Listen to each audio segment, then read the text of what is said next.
A minute, please. Just need a minute if it's okay with council. Just a second. I Now think, this is on now. yeah, we're good now. Sorry about that. Sorry, John.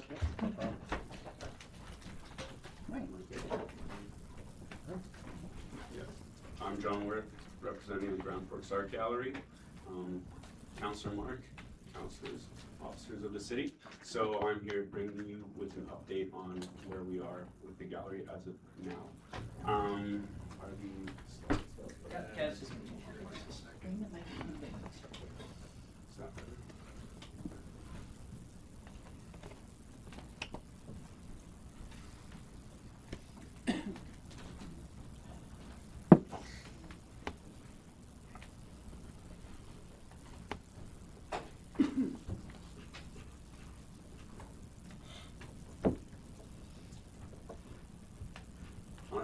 Okay, so coming into the summer, we have 3 exhibitions, all local artists. Anna Semenov with In Response. She's a young lady, she's about 23, grew up here in Grand Forks, went off to study, and now has been able to get her art into the Central Gallery. We have Lita Back, many of you might know her as Lita Hyberg. Peaks and Valleys, large show up in the Reed Gallery. Beautiful pieces that are essentially more connected to the land that we live in and the people that we're actually surrounded by within our town. And then we have Sonia Gardner, who will be showing very shortly with travel, as she has embarked through the globe and trotted around, and now she's back to show what she's created. Next, please. So summer art camps are coming up for kids. They're gonna run from July 7th to the end of August. The kids art camps are for kids who are 6 to 12 years old, and they are running from 10 till noon, and there's actually, it's from 1 till 3 as well, so we run them twice a day. And the weekly price is $60, and we feel that those are priced for everyone, and they're quite inclusive. Next, please. So coming into the budget for this year, so for revenue side, we are seeing an increase in public programs and the gift shop and gallery sales. So we're edging upwards as compared to last year, which is really nice. Private sector will be promoting our fundraiser events more. I'm going to get to that at the end of this presentation to show how more inclusive it is to the people of the Grand Forks and the Boundary area. Federal, we have a Young Canada Works employee who just started last week, and they will be with us till the end of August, so that's really nice. That adds one more person to our team. Our provincial ask has increased a bit, but we'll see that comes in July. So fingers crossed, but it looks good, and we're happy about that. Municipal ask has stayed the same as per the previous year. Expenses, we see we'll have a slight increase as we have added one full-time employee and then one part-time employee as well. Exhibitions will hover around the same amount, so we don't see that going up too high. Our facilities have stayed the same, our admin has stayed the same. Our direct costs will increase as we increase our sales. So we put a big push within the gift shop to promote artists who are actually from the Boundary and actually from the Grand Forks area, and that has helped push our sales up, and so we're happy to see that, which means that we also in turn are paying dollars back to the artists and to the people that actually live in Grand Forks and the Boundary. Next, please. Oh, sorry, that, yeah, I've already covered that. So engagement, we had an opening a few weeks ago. What was nice about it is it was all local artists, and we actually had Stephen Howard in there as well. I didn't mention it because his show is just wrapping up. But to note about that, we were pushing around 300 people attending the opening, and as we had live music, it obviously kept the people there in good spirits, partying a little longer than usual. So that's good. We're going to maintain that. We want to aim to have more live music at the gallery. So groups and clubs, we have a Friday morning art club for kids. That's what we started so that there would be an actual outlet for children and their parents as Fridays are off school. It has been very successful. We're happy to see that parents are getting out on the town, being able to do their groceries, whatnot, other errands, and children are staying occupied and excited and creative.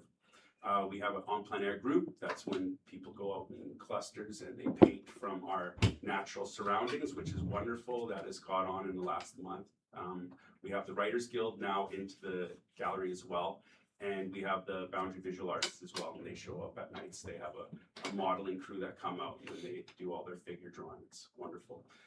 Extended hours. So for special occasions and seasonal events, we extend our hours to anywhere between 8 to 9 at night, from usually shutting down at 4. It's always successful. It always helps out, promotes. So as far as the music in the park is right now, we're open for that so that people can come in if they need to get out of the rain or if they need to use the washroom or whatnot. So seasonal events would be things like the Christmas parade and whatnot. And so we're open extended through that season as well. We just had a Mother's Day afternoon tea, which went very well. It was our first one, and it's us branching out to more fundraisers than just our usual, what used to be taps and tapas. I'll explain that next. And then the wine tasting. We do plan on bringing the wine tasting back this year. It's not like we wanted to not have it last year. And so, but as far as the Mother's Day and the smaller events, we're aiming to bring more of those to our general public and for smaller interest groups and things that they might enjoy as well. Next, please, Kevin. So that leads me to summer social. So previously taps and taps cost between $60 to $80, which for many people that is not a thing that they can afford. And we have changed the event slightly so that it allows for food trucks to be on location, and we'll maintain the live music, of course. And we've already got upwards 10 craft beer breweries and cideries as well on hand. So that's a go ahead, and it's $30 a ticket, and we've already seen a good push in ticket sales within the last week. So exciting times ahead of us. And that would be me for today. Thank you so much for your support. If you have any questions, let me know. Great, thank you for the update there, John. Any questions from council? Just a Councilor Fleur. I know that you recently changed the timing of your AGM. Used to be in the fall, but the year end wasn't there. You didn't have the audited financial statements. So I really like that you've moved it to a new date. Just wanted to comment on that. Thank you.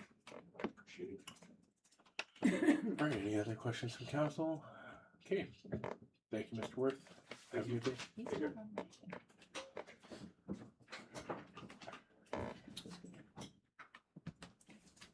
All right, next item on our agenda is the Grand Forks Senior Society and the request to install an automatic door at the senior center. There's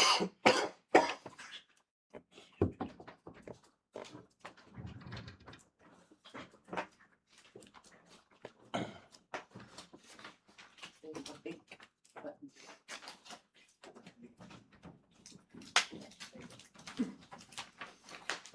Good morning, council members. My name is Dwayne Gondik, president of the Grand Forks Seniors, and Juliana Chadwick, director.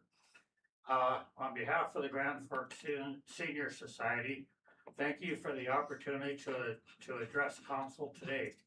We are here to present a proposal for a safety upgrade to the front entrance of the Grand Forks Senior Center at 565 71st Avenue in City Park, a building owned by the city of Grand Forks. The Grand Forks Senior Society have served this community for decades. After surviving the devastating 2018 flood, losing our building, and fighting to keep our society alive, we returned to our renovated home in our renovated home at City Park in the spring of 2023. Today, we are an active, growing hub offering programs and rentals that serve both seniors and the broader community. Our current membership of 196 is aging. We have between 150 and 200 people coming through the hall weekly. For many of our members, safety entering and exiting the building has become a genuine challenge. A standard manual door, particularly one that must be pulled with force, creates a real barrier and safety risk for individuals with mobility limitations, walkers, wheelchairs, or reduced strength. This is not a convenience issue, it's a safety and accessibility issue. We are requesting the city of Grand Forks approve and fund the installation of an automated swing door at the front entrance of 565 71st Avenue, equipped with infrared safety beam sensors for safe hands-free operation, fire-rated safety sensors to meet building code requirements. We have a $3,622.50 quote from Patrick and Son Locksmithing for the opener and the work to have the door operating as designed. This does not include the relocation of the exit sign, as the unit is 6 inches square and it has to have 6 inches clearance for the front to open up for access. And this would require the light over the exit light over the door to be relocated. And like this did not include the relocation of the exit sign to accommodate the door opener and electrician's work to connect the opener to power. This is a modest investment with significant community impact. As the building owner, the city has both an opportunity and a responsibility to ensure this facility is fully accessible to the people it was built to serve. An automated door is not a luxury. In many jurisdictions, it's considered a baseline accessibility standard for public-facing community facilities. Beyond our membership, this upgrade benefits every individual and organization that rents or uses this space, including non-seniors and community groups who book the hall for private events. It's an investment in the long-term viability and inclusivity of this facility. We respectfully request that council approve funding for the automated front door upgrade at 565 71st Avenue and direct city staff to move forward with procurement and installation, including city electricians at your earliest opportunity. And we're happy to work collaboratively with the city staff throughout this process. The Grand Forks Senior Society has shown remarkable resilience. We rebuilt our membership, reclaimed our home, and continue to serve this community every day. This upgrade will ensure that no member of our community is left standing at the door. We appreciate council's time and consideration and welcome any questions. Thank you. Thank you, and I'll move for questions from council. Any questions? Don't have any questions, but I'd Councilor like to Flirt, go ahead. make a motion that we approve. Well, this Oh, will be on the we'll regular. bring it back in the agenda regular. this Yeah. afternoon. Can I ask a question? CEO, go ahead. Yeah, so through chair, good morning, council, good morning. So just for clarification, just, it's gonna come back later on the agenda. So, $3,500 was in the Three. delegation, or are you looking for what's on the quote? The quote, this is what Patrick, quoted us for the installation, that's without the electrical hooked up. Yeah. He's not a licensed electrician, so he can't do the actual hookup, but he runs an extension cord out, to get the door operating, to where it's supposed to be. But we're hoping the city would, supply the electrical to do the, final hookup on. Okay, yep, so there's some in-kind for the relocation of the sign and to bring some power to the door and do the final connection to the door. I think in the delegation, it said 3,500 and the quote's 36, so I just wanted to confirm you want what the quote is. Yeah, $3,622.50. And the sign needs to be moved out about a foot from the wall now. It's possible it could maybe go on the wall, into our coat room. I don't know what the regulations are for if it has to be right above the door or if it could be, Yeah, I'm not sure, to the building inspector. and if it could go on that other wall, then the light would not, it could go there instead of having to build it out from the wall. Okay, And then, as far as coordinating with Patrick's and Sons, you're looking for the city to coordinate the work, or were you gonna coordinate that? Either or, you Okay. know, we'd be happy to, if that makes it easier for city staff and the electrician to come in, we'll arrange things with Patrick. Okay, nope, good, and then just the last, comment, and I just wanted to confirm, we're not able to make it, meet the building code accessible standards, the door opens the wrong direction, the vestibule's not big enough, there's a number of different concerns. But the automatic door still works and would provide better access for sure. I just wanted to Absolutely, confirm yes. that it won't meet that standard, and your expectation is, and it's not gonna meet the building code standard. Just confirming that. No, thank you, thank you. He said the existing door we have, will work, it opens out, Yeah. it's not a problem. Yeah, it'll work for sure. Yeah. Good, thanks, that's all my questions, thanks, Sharon. Councillor Thompson? I just wanted to say that I will be supporting this request. When we had our accessibility committee survey held at the senior center, there was a gentleman that came in a wheelchair. And while the door was open because it was a beautiful day, he would have likely had extreme difficulty entering. So I think that is a very important thing for the city to support. And we have a number of people that are either their strength is down, we have some in walkers coming in, we have one scooter coming in, and, they all have trouble, the door is quite heavy to open, and, well, even Juliana, she's a perfect example. She had, an operation on her arm, and she didn't have use of that arm for approximately a month, it's still not. Hard to open with one hand even. I can relate. I've had it done too. And Councillor Zelinski? Thank you, Mr. Chair. Thanks for the presentation. So this door is not a new issue. It's the door that's been put on the senior center since you rebuilt it, or it got rebuilt.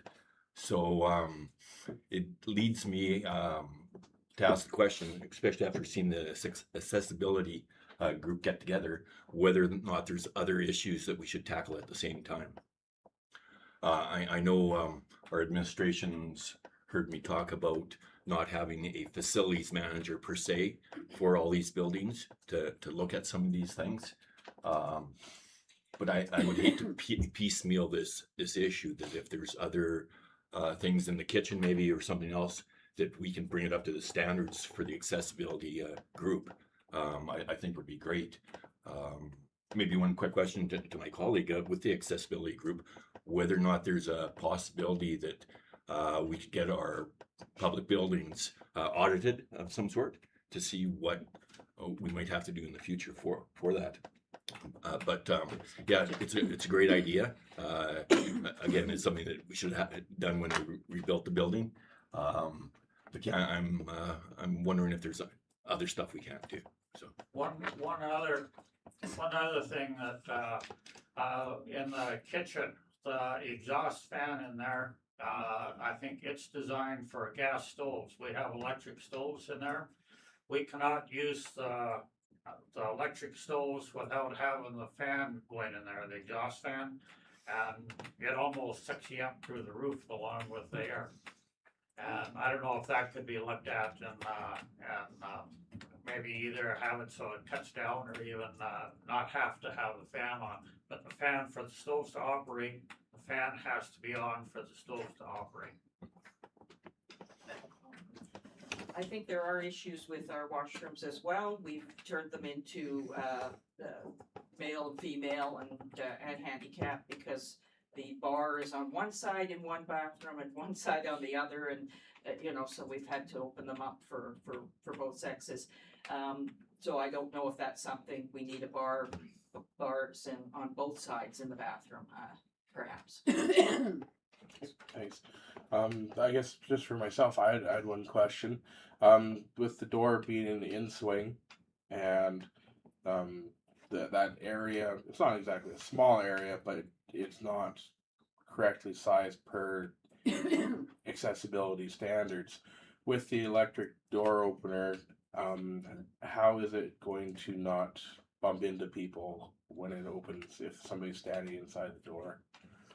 It goes the other way. Is it, oh, it goes out? Yeah, Yeah, code, you code Oh, would okay. require it to go Sorry, in, I but thought it it, actually I goes thought it out. went the other way. Okay. And we haven't had a problem yet of someone in a wheelchair coming up and waiting on the platform while someone opens the door for them. It hasn't, if they find room. There's about a foot and a half, the door opens, to the right, and on the left-hand side, there's a space there about, maybe a foot and a half, if I remember right. Outside the door swing. Okay. Yeah. Okay, CAO? Yeah, so through chair, just an answer to the fan, and I thought I had maybe emailed it, Rich and I had taken a look at the fan, and so it's not necessarily that it's an electric stove, it's the type of cooking you could do, and grease-laden cooking could result in, grease fire or et cetera, and that's why you have that system set up the way it is. It doesn't matter what type of stove is under it, it's the fact that you could be commercially cooking grease-laden, and Rich can correct me if I've said anything wrong on that one. Yeah, so we looked at it, and that was the spec, created by I don't know if it was the mechanical engineer or whoever created the design for that, and so we're unable to change it, unfortunately. Understood. Okay. Thank you. Any more questions? Okay, seeing none, we'll revisit that in the regular meeting. Thank you very much. Well, thank you. Okay, thank you very much.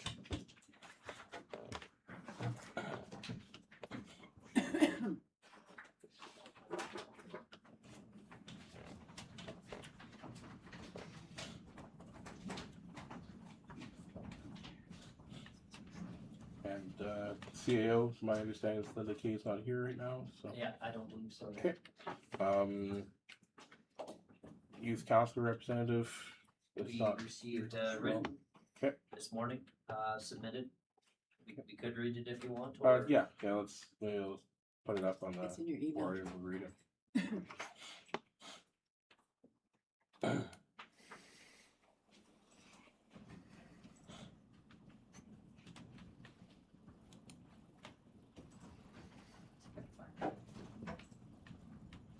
I've got it in an email to you this morning.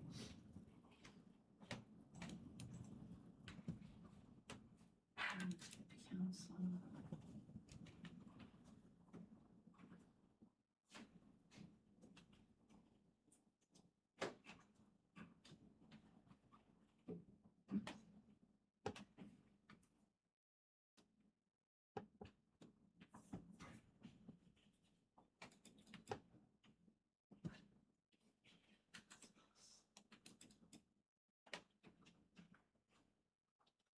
It came in an email this morning. Yeah, I believe you. I just want to put it up on the board so everybody can see it.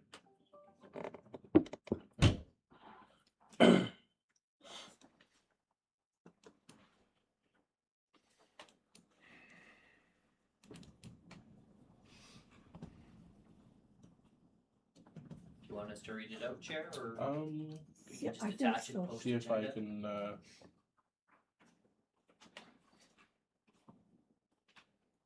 Maybe I can read it out if I can try and follow along with you on the side here. Okay, this is the report we received from the youth council representative at the high school. The scholarship evening on June 9th, the GFSS auditorium, scholarship evening that recognizes the hard work, leadership, and achievements of graduating students as they prepare for post-secondary education and future careers through the awarding of various scholarships. The event highlights the important role youth play in the community by celebrating young people who demonstrate dedication, community involvement, and a commitment to contributing positively to society. The second item was Over the Top competition on June 10th in the field at GFSS. Over the Top gives students the opportunity to participate with a small group or individually in a modified triathlon style competition that involves running, biking, and an obstacle course, and the final climb over the goalposts in the field. A fun activity that raises school spirit and involves the school community through both participation and entertainment.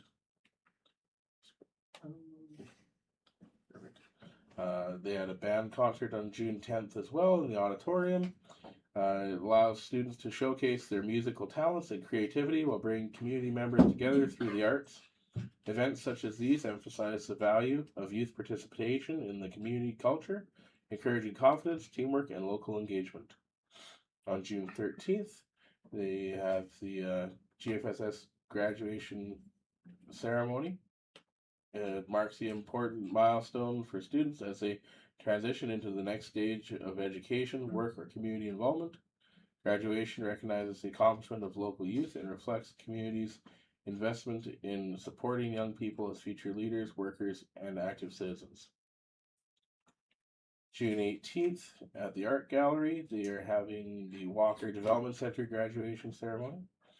The ceremony celebrates students who have completed an alternative educational pathway and achieved an important personal and academic milestone. This event demonstrates the importance of providing diverse opportunities for youth. Success and recognizes the resilience, growth, and contributions of all young people within the community. And that's it. So.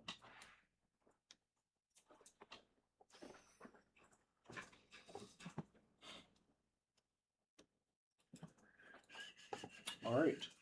And we'll move on to the monthly highlight reports. Are there any questions on the highlight reports from council? Does our CAO want to comment on anything? So through you, Chair, I have a couple managers who are away today, so I'll do my best to answer any questions that come up. But yeah, whatever council would like to know. Councilor Zelinski. Can't get away without it. One question. Yeah. Thank you, Mr. Chair. Under the development, what caught my eye was Railway Park Development. New design team introduced sanitary servicing options review. Can you tell me how that went? Sure, Dolores, you want to come up, or Adriana, and you want to just walk council through where we're at with that project? So I can start off while Dolores is on her way. So in short, Railway Park over on Columbia, there's a couple different options there. There is a sewer line north of the highway that ends what I'll call behind in that cul-de-sac behind Tim Hortons, and then as you go more north and you cross McCallum View, we also have the sewer service and infrastructure that runs down to the high school and through that lift station. And so looking at the design, looking at the multifamily, I'll let Dolores continue from there. I think it pretty much covers where we're at for servicing, as they're looking at Class D estimates for servicing right now. And that was one of the last big pieces of the puzzle, and I believe we're still waiting on some information from their engineer on the requirements for water. So can't really make decisions about where they're gonna go for water until they tell us what their consumption will be. Other than that, I believe they're waiting on funding, because I think they've been working with some federal and provincial funders. And sorry, they're pricing, or they're currently working on a plan that takes them, through Chair. They're currently working on a plan that takes the building that is proposed somewhere near behind the station pub to the north and through the lift station over at the high school. Okay. Is what they're working on right now. I think that's what you're waiting for. Yep. Yeah. So that's definitely my preference instead of trying to overload the stuff going south underneath the highway and whatnot. So. Yeah. So through you, Chair, the challenge is if you take it over south and you take it all the way over to 68th, it could hamper future development in that area. Also, something that we've put in our response to the developer is, this is this situation and circumstances today and the capacities today. If the project takes a year or 2 years or 3 years, you're gonna have to come back and take another look at what's been developed in the meantime, the capacities, the lift station at that time. So it's really a current view today. Alex isn't here today. Alex is unfortunately away today. Are you wondering about capacities? Well, at some point in time, our long range planning should be looking at that boundary lift station, and if we're not forced to because of development to upgrade it,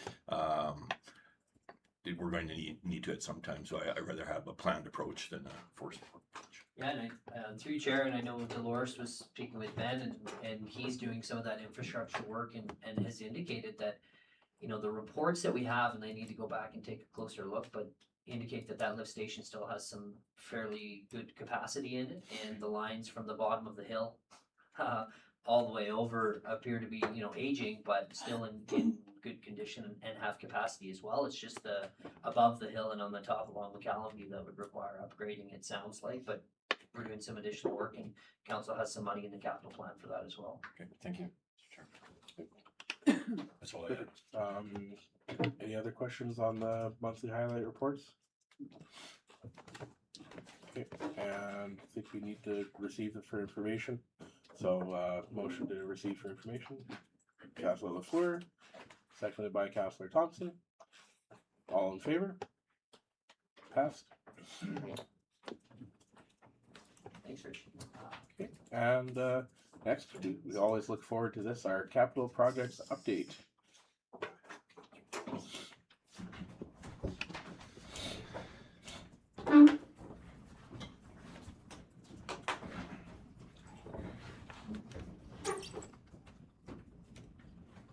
Good morning, Council. Peter Novakshinoff, Project Manager. Today with me is Graham Watt.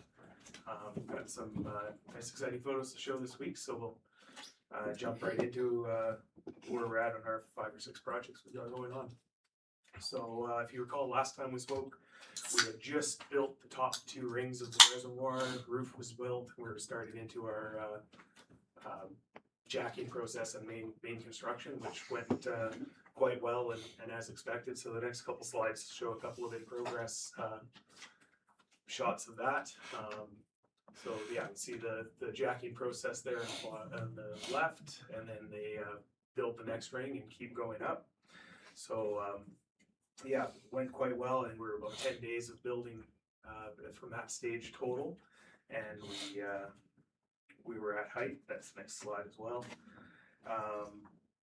Yeah, we're updated where the project is right now. We're actually having a meeting with our site services contractor tomorrow. They're expected to be on site late in June, early July. You know, commissioning late in the summer, early fall, a couple of components that we're still confirming some delivery time on to know for sure. But and then this is a picture of the inside of the completed tank. So I think that's Kevin there in the background for scale. So quite large inside there. You see our big overflow pipe. So quite an impressive structure. We'll talk about it in a second. So one of the things we did is, as they were getting close to finishing, we had our water and sewer crew come up and have a look around, get some info from the tank builders on what this thing's going to look like to look after going forward. So picture on the right there is Chris and Suki up at the top of the tank, looking around, checking out the connections, the access hatches, making sure that everything works how it is, the fall protection that we have up there. So they got some really good information, and you can, that picture on the left is a good one to kind of show the jacks are still in place. They hadn't quite taken those out yet. You can see that every joint in the tank had one of those jacks. They could lift the upper part of the tank and build the next ring. Next slide, we also had an opportunity to have council. We'd like to thank you for coming up and seeing that project. It's hard to convey the scale until you're standing inside or outside next to it. So We look really small. yeah, it definitely is nice to have you come up and see the scale of these things. So we appreciate that. And then the next picture is just a bit of a different angle on this tank. We've obviously all seen it from various places throughout the valley, but this is looking at the valley from behind the tank. So we like that. The other big thing we've been working on has been our well drilling program. So exploration for well 6, been progressing well. Our first 3 wells, test wells have been drilled. We have our finished depths up there. We actually, we went to substantially more than that depth, about 1.5 to 2 times deeper, just to fully understand what was there, and then select the best area for the best producing water that we could find. So a little bit deeper than you'd normally go if you were drilling a residential well at home, but because of the volumes that we want to produce, we want to fully understand what's down there. So Second, Councilor Zaleski with a question. Thank you, Mr. Chair. Sorry to jump in there, Peter. Just back to the reservoir. One thing I don't know if people know, we're going from an existing in-ground one, about 4,000 cubic meters. little under 4,000 cubic meters. meters. At above ground at 5,500. 5,800, just a little shy of 58. I believe. Yeah. So fire protection and everything else upgraded and whatnot. Yeah, definitely more storage capacity, gives us far more options for, as we start looking at these other wells, just more capacity is a good thing to give us options for what we can do, and more capacity for that fire protection flow when we need it, not having to be as reliant on our wells acting every second of every days. And Councillor Thompson? Thank you. Just a question, and it occurred to me with the tours and everything going on. Will that area be disinfected before it's filled? Yeah, so the next step after the site services contractor comes, they're the ones responsible for connecting the pipe, connecting all the electrical connections, all the sensing, computer controls for the tank. The tank supplier will come back after all that work is done. They will do a standard chlorination process, so heavy chlorine solution, fill the tank all the way. Prior to that, there's a full sweep and clean out of the debris, obviously. So full disinfection process that takes about 3 or 4 days, and then bacteria testing after that to confirm. Just a comment quickly. So if we're gonna do roller derby in that area, we have to do it before, right? It would have to be before, yeah. The And acoustics. we're into it being a confined space now, so it might be a little difficult to get in there, so. And Peter, can you confirm just location? That's the question I get asked a lot. Why is it further back or off to the side? Sure. So lots of factors go into where we place a reservoir like that.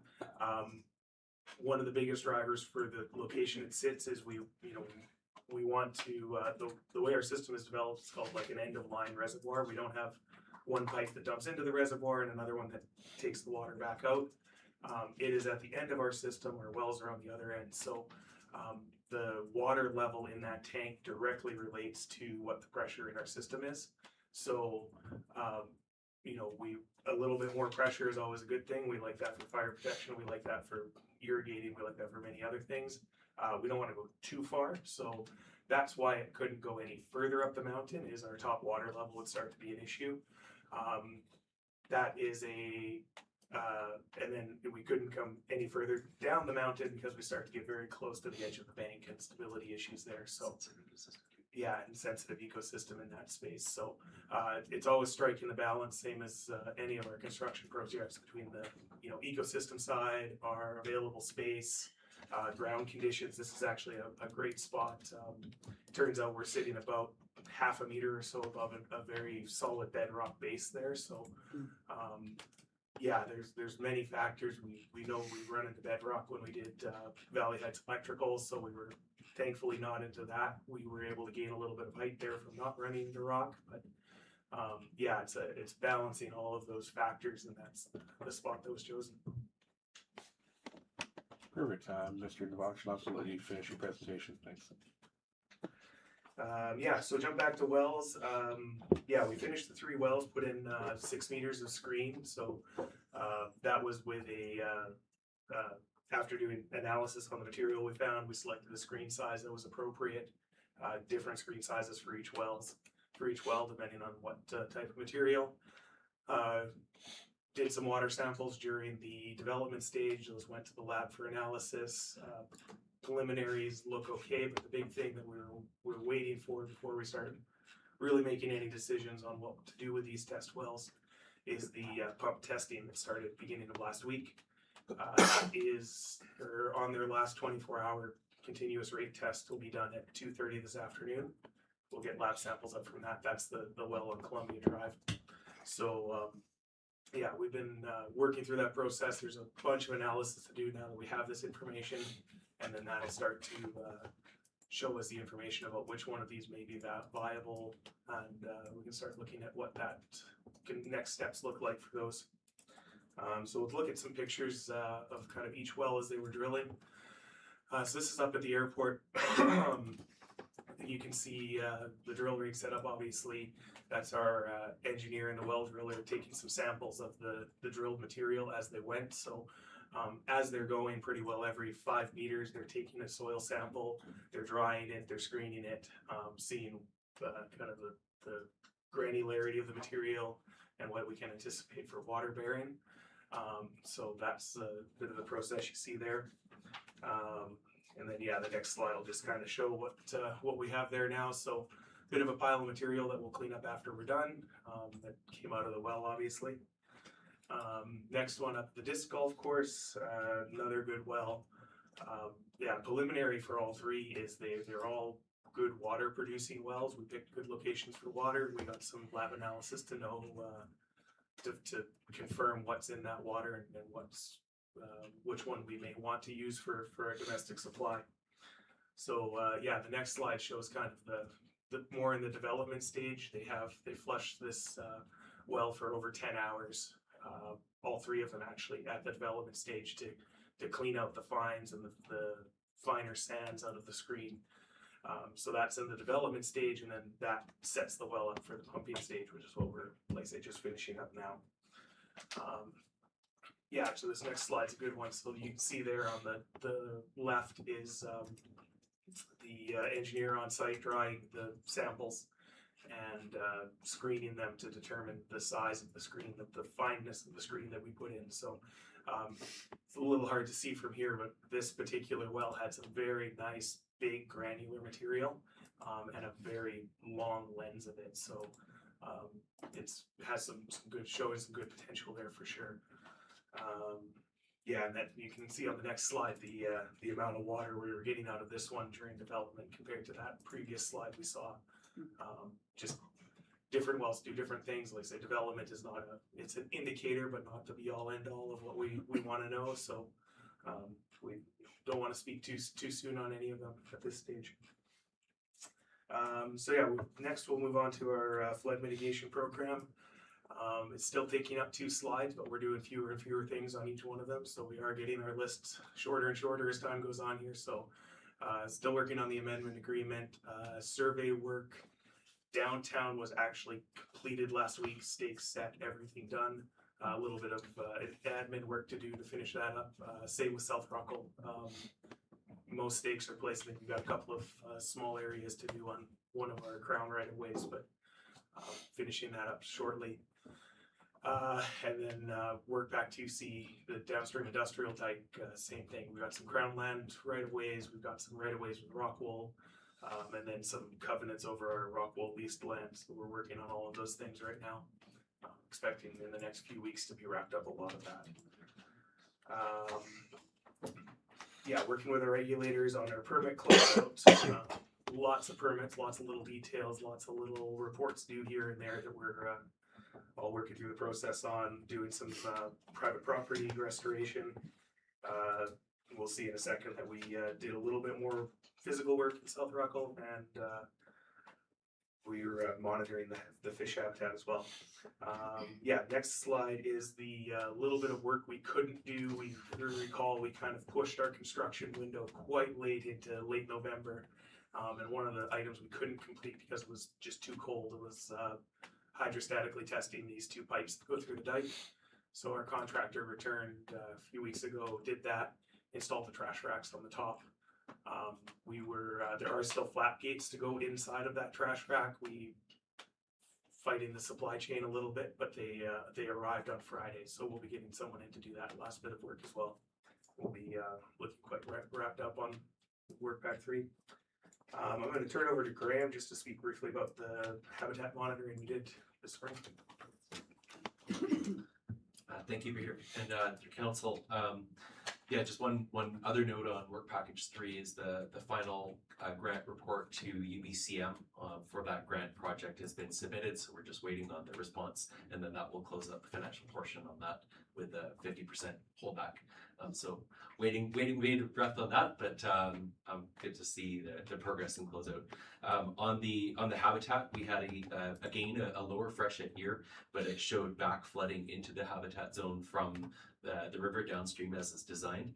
And Peter was able to bring in our monitors from Nelson here while it was near the peak, and here they're doing some seine netting to show the fish that are using. So mainly minnow-sized fish this year, especially because kind of lower flow. But we've had now 3 years of flow in the habitat. In 2025 was the kind of greatest flow through. So we're building the picture out in our monitoring report for DFO this year and continue the conversations with them about that program work. Thank you, Graham. Yeah, so sewer infrastructure upgrades, we are working with the funders. They've, we're working through an extension process with them that is being processed now. We're preparing the report on what our previous grant scope was, just refining that, working again with the funders to understand where we can change without blowing up the whole program type of thing. Working through a lot of our SCADA data just to understand and compile and have what we can glean from that information to better understand the state of our system and the capacities. And then with all of that put together, making an RFP for the sewer modeling and sewer replacement design works. That's all progressing well. Our other capital projects, Second Street lighting assessment, we have it, we're reviewing it with our electrical department. See what, make sure that it meets all of our needs. The James Donaldson bleacher repairs are underway now. They're there right now. They are on track to have all those recommendations from that structural report complete prior to the tournament. Keeping on top of them on that one. Working on the North Ruckle Connector Trail agreement with Interfor. We have some proposals in place or received for the City Hall assessments, to doing the final analysis on those to award that. Paving, the spring paving program, which included some of the South Ruckle flood mitigation paving. That was all completed last week, Saturday. I think they did the last little bit by the rail tracks. The public works HVAC upgrade is thankfully done as well in time for summer. And then the aerial imagery project, we have the ortho photos in hand, just integrating them into our system right now. So, and that's all we had. We had this video, which I'm sure you've seen already, the time lapse put together of the construction of the reservoir. So it really shows that 8 weeks of work in 2 minutes. So. Councilor Fleur, question? Just a question, when you talk about permits, can you tell me how many permits or approximately how many permits you've been working with? So people get an idea of the scope of trying to close things out. We've talked about that. It's a little hard to give a solid number. The one number that always sticks is WorkPack 2C, so the downstream industrial dike had 13 permits on it at a time. So some of those permits are overarching for our whole program. Some of them are just for that. Some of them are that and other programs. But I don't know if you have some kind of that 25 to 30. Yeah, we're well into total individual permit numbers tracking here. Sorry. And I could certainly produce the information for council's benefit, but it's in the many dozens, because each file has multiple kind of permit documents that goes along with it. They get assigned a number by the province or federal government, and then that number gets tracked. In the case of, for instance, the DFO, the fisheries offsetting, that's been tracking since 2019 when we started the South Ruckle revetment project, and that's built out now into one file. So depending on how you count it, well over 50, but they're bundled quite often. Councilor Thompson? So, were the permits, when you made the application, were they approved on a timely basis, or did you have to wait, or? Did it depend? Generally, all the permitting agencies have been very favorable. So when we've needed quick approvals, we've gotten them. When we have time for them to take a bit longer, they take a bit longer. But generally, the one that I was involved in, which would be South Ruckle, we were trying to get a construction window done pre-fresh at 2025. We were able to get our permits in place to do that. So it was down to the wire, but it's doable. Any additional questions? All right. Thank you very much. Great update. Yes. All right. Next on our agenda is the 2025 investment update for our financial department. So through you, Chair, this is just a legislative update for council required to provide information on your investments from 2025. And unless there's questions, it would just be received for information. So moved. Okay, we have a motion to receive for information from Councillor Thompson, seconded by Councillor LaFleur. All in favor? Excellent, pass. And then discussion on the business license bylaw from CAO. So, through you, Chair, this is a strategic priority of council looking at the business license bylaw. Last meeting, council looked at some of the language in the bylaw and had a brief discussion regarding fees and charges. And our intent was to bring forward pretty much basic fees and charges from last year, aside from a nonprofit business fee, and wanted to have some discussion. After we have the discussion today, on June 22nd, we would actually be bringing the bylaw forward for council review, just as far as next steps. This is kind of the last piece to discuss with council before bringing it forward and starting the actual adoption process. So you have the fees, and maybe I'll ask Kevin to pull them up on the screen. And just looking to have some discussion with council. I know we started last meeting, and just looking to have some discussion regarding what those fees look like and some feedback from council. Councillor Thompson, would you like to start? I don't recall when, I know you advised us at the last meeting, when the last time these fees were raised. 2019, I think. Is it 2019? No, 98. Yeah, 1920. 1920. 1998. The regular business numbers were set when the bylaw was originally brought in at $75. That was in 1998. The home-based business was increased from, I believe, $50 to $75 about 15 years ago. Maybe I'll ask a question. Would we be able to put up here just what the is there a definition of what regular business, large business, like I So can't through you, Chair, it's in the old bylaw. It's not in the new bylaw yet Okay. until we discuss whether we're going to keep this fee structure or what that looks like. We didn't put it in the new bylaw, but we can pull up the old bylaw. I think we have it attached, and if we don't, we can pull it up. And Councillor Krog asked what itinerant business is, and that's door to door.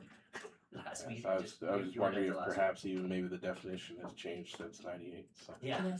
Councillor LaFleur, I have a question for you. So I have a question about staff time when they're doing business licenses. Does it take more time, say, for just somebody who's gonna do a home-based versus a big business? Because if we're looking at staff allocation, maybe that should be reflected in fees. Yeah, so, and Dolores and I were just chatting about this, and Councillor Zelinski benefited from walking into the coffee room when we were chatting about it.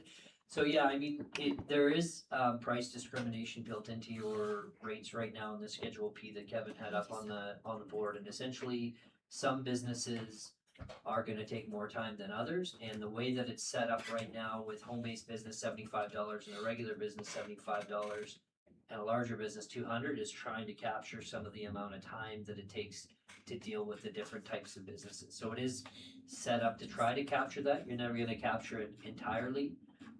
In speaking with the fire department last week, when they have to go in and do an inspection, that's a minimum 1 hour. They're in there walking through, looking at fire suppression and the other aspects of it. So, here's your definitions though, Councillor. That's great, thank you.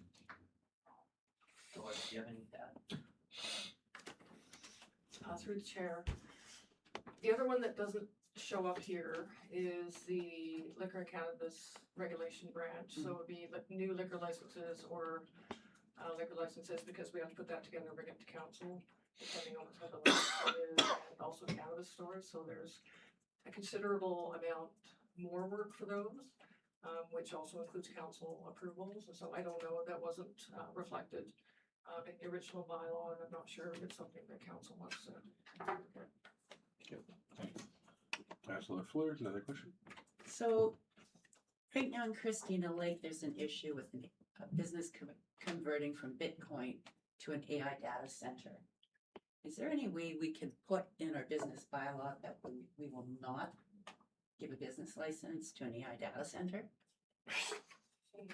No, that's a land use, that's where your land use comes in and, I mean, I think I may have mentioned this to you before, if somebody's coming in to do Bitcoin or was coming in to do data centers, the first flag would be through the electrical department and the amount of electricity Mhm. that they need, and then we would move into that land use and that zoning aspect of it. So business license, it's not a good practice to say we'll never give a business license to somebody for something. Land use is more appropriate for that regulation. And Councilor Studley, question? Yeah, according to the general feel of council, the past couple times I've brought it up with Market Street, we're not in the business of telling people what businesses to put on their property. So I would follow to that too. Apparently council doesn't like to interfere with that. So go AI data centers, I guess. No. Councilor Thompson? Just a couple of comments. I looked it up on the internet as to why they required so much electricity and water, and it's to do with the cooling. And so AI, I guess, has its uses. I still don't totally trust it, but you can get some good information from it. But as it relates to the fees, I think it's time that we seriously considered increasing them. 1998, that's an awfully long time. So that's, what, 28 years or more, yeah?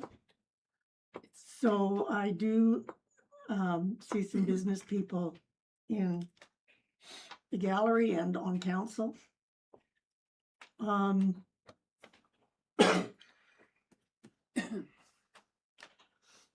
Would it be appropriate to ask them for any input, or? It's up to council, so. I guess we could open to the gallery for questions on this if we wanted Sure. to, or? But what I'm gonna suggest is we are in committee of the whole, and there is a section at the end of the meeting for questions from the gallery. And I leave that to them if they wanted to speak at that time, if that's okay. Well, my only concern is that I want to have them increased. Okay. Because I think that's that has to happen with the time that is spent on processing, and the fire department, if they have to go in and do checks, which they do.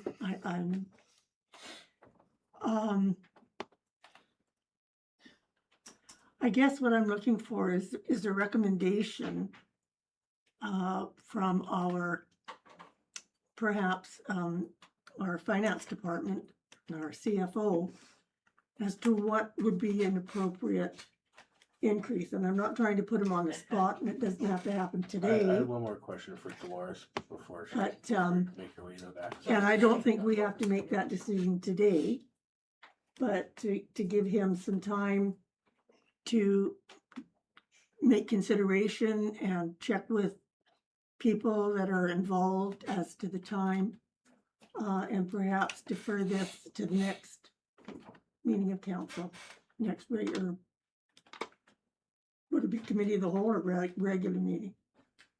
Sure. So just to answer, I know you have a question for Dolores, through Chair.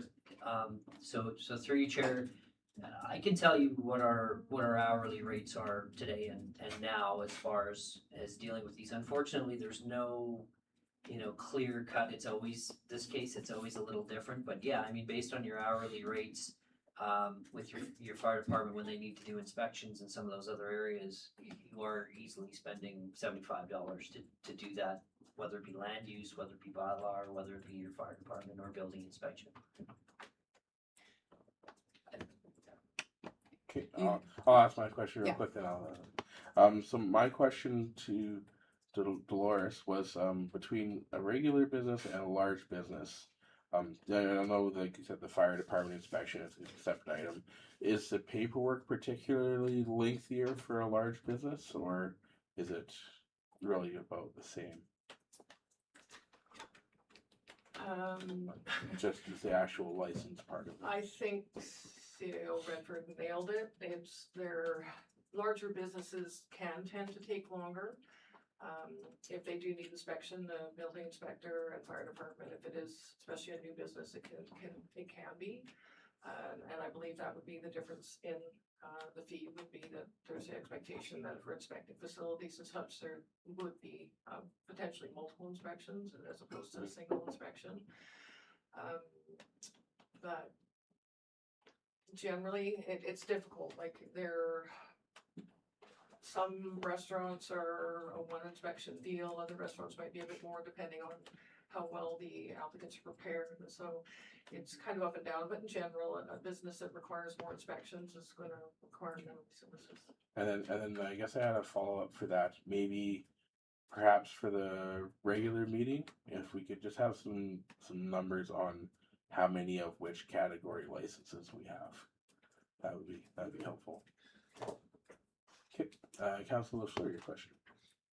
Well, I was just wondering if we could ask staff just to poll what some of the other smaller communities equivalent to us, maybe population, are charging for their business licenses for the next meeting, to give us an idea.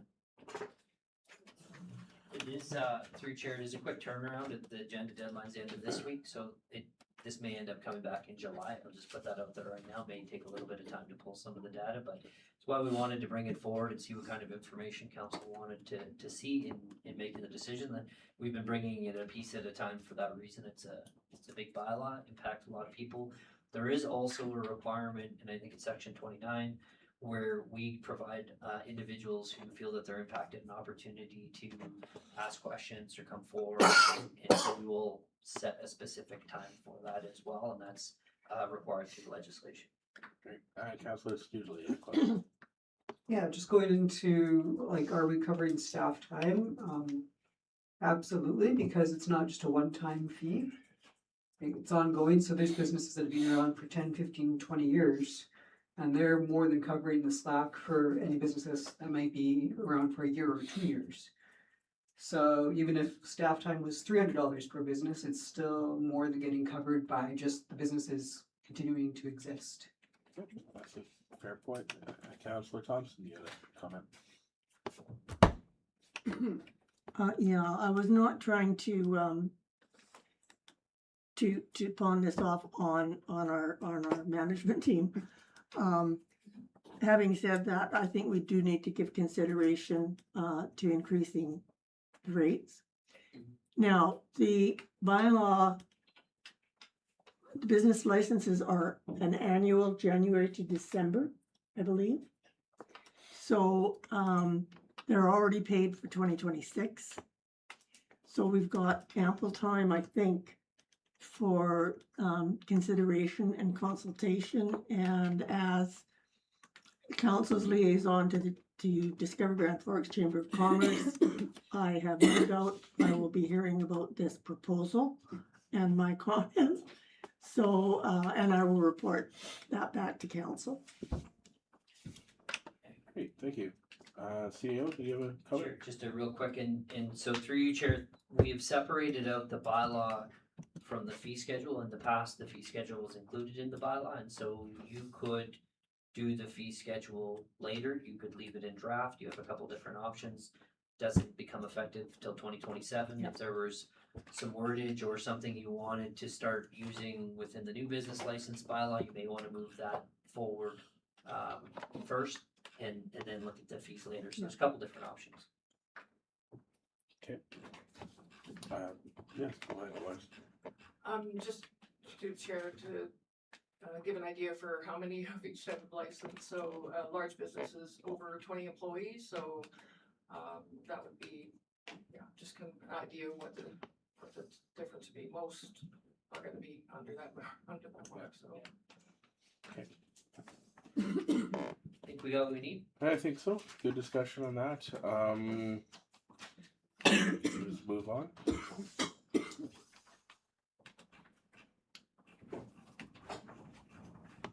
And no late items, Mr. McLean? Okay. And that's it. I guess our questions from public and media, is that correct?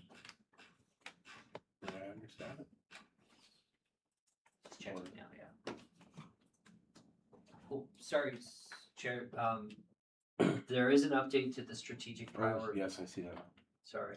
Let's do the strategic plan update while we check for questions. Unfortunately, Kevin does both of those. Oh, okay, okay, never mind. Well, strategic plan update then, please. Yes. Yes, please. And human cloning still illegal, so. And so I will note that some of the wording in the strategic plan is a little different than what was adopted by council, and we used an old draft, but for the most part it is the same. We just tweaked it a little bit after a couple comments that came through council. The dates are what we're looking at today, and if council wants to kind of peruse through those dates and make sure they look accurate, and we do have a couple check marks on a few different areas as well that we're looking to confirm council feels that we have addressed and we are done in those areas. Was it committee of the whole minutes that you changed it in, or regular minutes? Sorry, it wasn't the minutes, it was, so when I brought Or the, agenda? yeah, when staff brought the plan forward, the strategic plan forward, originally, the plan that was proposed, I believe actually yourself, Councillor Zelinsky, tweaked a couple words in there, and in particular was around community center, and it said, we will purchase, and I think you changed it to we will consider purchasing, a couple little tweaks like that. Yeah.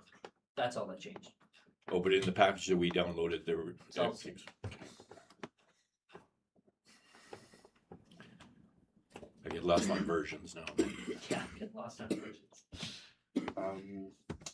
CAO, any important points that were recently updated that you want to touch on, or? Sure, so through you, Chair, all of the dates are new, council hasn't seen those yet, so I can spin through those relatively quickly. Under complete the boundary expansion process, we've added a date of June 2026, which we're waiting on the developer to get back to us. Kevin reached out to him, I believe, last month, and so we're waiting for that first bullet still from the developer, and he indicated he would have it to us in May, so we're gonna have a June date on that, and we should have something by the end of the month. Skipping down to the support and lobby for additional senior housing units in Grand Forks. The first bullet, we have September 2026, which is UBCM, which council has identified this as a minister you'd like to request a meeting with. The second bullet, we also have September 2026, and then council to consider finding full construction drawings. That is in your capital plan and you have approved that. That's why you see a check mark there. Moving down to the disaster mitigation and adaptation fund. We are looking at scope change or variations from the original scope as of June 2026, getting that submitted. We're very close. As far as completing the project, we have October 2026 and final reports October 2026, and a lot of that has to do with closing out those permits to show that the project is actually done, and a lot of it will be waiting for confirmation that the permits have been closed. So we move into the East End Water Reservoir. Complete the engineering, procurement, construction. So the reservoir itself, we'd love to put a check mark there as complete, but we still have the site servicing, so we're being realistic and have the September date for filling and getting the other works done that Peter was talking about earlier. The first bullet is the explored wells. We've moved through that. We've looked at those existing wells, and then test sites, estimates, and connections. Council also went through that, and council asked for some estimated costs, which were provided. And then in June, we will know, and Peter kind of alluded to this morning, we will know if there are more wells required, or if they're feeling that these 3 wells have the water quality and the volume enough to look at in more depth. and whether or not we need to continue on with the other remaining two drills for the total of 5. So we'll know that at the end of June, and you'll get an update on that. The ISIP, and so this is the review the current ISIP stormwater grant project scope and funding with council, hoping to have that done August 2026, and then submitting a rescope if required October 2026. Council's had some preliminary discussions about that, but nothing has come back for an actual resolution yet. Go ahead, Councilor. Thank you, Mr. Chair. Just on that rescoping of that job, are we just looking from Highway 3 from the bridge to Gallery 2, or are the guys looking at coming down 2nd Street from the highway to 2nd Street Bridge? How big of a scope are they being looked at? So the ISIP program generally dealt with stormwater and not so much water and sewer infrastructure, and the rescope is looking at moving away from stormwater and prioritizing new sewer in the downtown core and along the corridor. And so that would be what the rescope is, but stay tuned, we haven't had an opportunity to bring it to council yet, we're still working our way through that. And I'll just lean on Peter and Graham and just make sure I'm not missing anything on that one. That sounds good. What's accurate? Yeah, so we're not collecting data at 19th Street and Highway 3. We're staying in the downtown core. We have water, like sewer monitoring, I forget the name, flow systems. Yeah, flow systems on our manholes, and we're collecting data all the way out to 19th and down 68th and all over the place right But as far as proposed work, we're looking in the downtown core where Correct. it's aged. Yeah, downtown core and some of the highway crossings. Oh, and highway And crossings. we have another grant out, and so timing wise, and I'll just say this with the group, we do have that $7 million application out there, and if that comes in, it can allow us to not have to rescope as much for highway corridor work. So there's a bit of a timing piece here, whereas if we get that additional $7 million, we're gonna maximize it. It's accurate. Sorry, so then the priority of community safety is the next one. And so we have some check marks there with meeting with the RCMP, reviewing the business license bylaw, and consider opportunities to support or invest in activities and infrastructure that light up and promote more use of public space. And in particular, the night market is an excellent example of using public spaces in the evenings and creating that community safety aspect. And then the community center, council will identify potential buildings to purchase. Council has identified some buildings, we've worked our way through those, and council does have money in the budget if condition assessments are required. And then fee for service policy, we haven't made any ground in that area, and I think we will maybe look at the June 22nd meeting to have that review the fee for service workshop, and also some discussion around the policy. And I was gonna double check with council at the end of the meeting today, see if that date worked. And then finally, review the RDKB joint services areas. RDKB provided us background information on those joint services, and they came and attended a council meeting and discussed those services with council. So we have check marks on both of those areas as well. That's the changes. Great, thanks for the update, CEO. Any questions from council? Perfect. Okay. And then we go to our questions from the public and media. Nothing by email, so. And anybody in the gallery have any questions, comments? Okay. All right, seeing none, I'll ask for a motion to adjourn the committee of the whole. Councilor Zelinski's making the motion. Councilor Studley seconding. Ask a question, all in favor? Carried. Thank you very much.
Action. Audio on. Okay, Recording. welcome everybody to the regular meeting, Monday, June 8th. I'm gonna look for a motion to adopt the agenda. Moved by Councillor LaFleur, seconded by Councillor Thompson. All in favor? Perfect. Forgive me, my allergies are driving me crazy today, so I'll be a little sniffly. And a motion to adopt the minutes. Moved by Councillor LaFleur, seconded by Councillor Studley. All in favor? Perfect. Okay. First be our reports from council, and we'll start with Councillor Studley. Go from this side this time. Nothing much to report. I do just want to congratulate the grad class of 2026. So all the best to them on their adventures. Big ceremony on the 13th. So hope all the best for them. Great, thank you.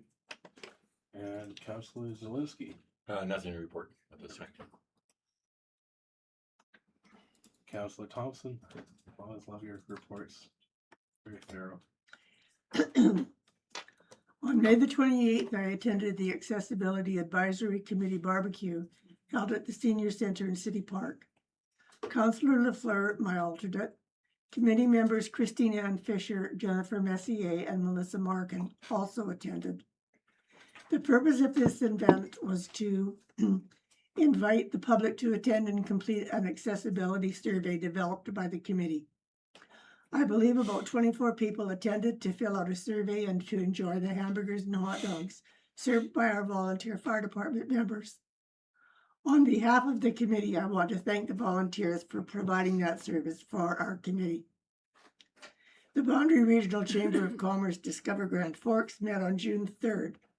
Unfortunately, there was not a quorum present. However, the general manager updated those that were there.